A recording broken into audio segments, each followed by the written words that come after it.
மழை நிவாரணத்தை நேரில் வந்து வழங்காதது குறித்து தமிழக வெற்றிக் கழகத்தின் தலைவர் விஜய் விளக்கமளித்திருக்கிறார். சென்னையில் மழை வெள்ளத்தால் பாதிக்கப்பட்டவர்களை பனையூரில் உள்ள கட்சியின் தலைமை அலுவலகத்திற்கு வரவழைத்து நிவாரண உதவிகளை விஜய் வழங்கியிருந்தார். இந்நிலையில் பாதிக்கப்பட்டவர்களுக்கு நேரில் நிவாரணம் வழங்காததை குறித்து தற்போது அவர் விளக்கமளித்திருக்கிறார். அண்மை செய்தியாக பார்த்து வருகிறோம். கூடுதல் விவரங்களோடு செய்தியாளர் செந்தில்ராஜா இணைகிறார். செந்தில்ராஜா, விவரங்கள்.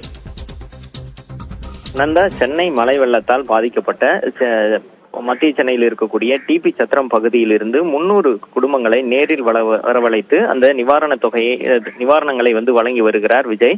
இதற்கான நிகழ்ச்சி பனையூர் அலுவலகத்தில் நடைபெறுகிறது. இதற்காக அந்த 300 குடும்பங்களை சேர்ந்த நபர்களை பனையூர் இல்லத்திற்கு இந்த அலுவலகத்திற்கு அழைத்து வந்திருக்கிறார்கள். அப்போது அவர்களிடம் சில நிமிடம் பேசிவிட்டு அவர்களுக்கான அந்த நிவாரண பொருட்களை விஜய் வழங்கினார். அப்போது அந்த நிவாரணப் பொருட்களை வாங்கிக் கொண்டு வெளியே வரும் நபர்களிடம் பேசும்போது அவர் சில நிமிடம் தங்களிடம் பேசிய தெரிவித்தார்கள். அது மட்டும் இல்லாமல் நேரில் இந்த நிவாரணங்களை வழங்கி இருக்கலாம். ஆனால் நேரில் வந்தால் உங்கள் குறையோ அல்லது உங்கள் பிரச்சனைகளோ கேட்டு அறிந்து கொள்ள முடியாது. இவ்வாறு சகஜமாக அமர்ந்து பேச முடியாது. அதன் காரணமாகத்தான் நேரில் வரவழைத்து இந்த பொருட்களை வழங்குகிறேன், தவறாக நினைத்துக் கொள்ள வேண்டாம் என்றெல்லாம் பேசியிருக்கிறார்.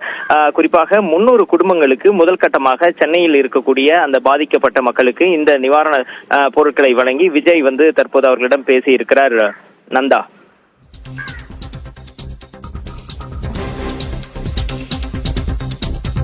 நன்றி செந்தில்ராஜா விவரங்களுக்கு.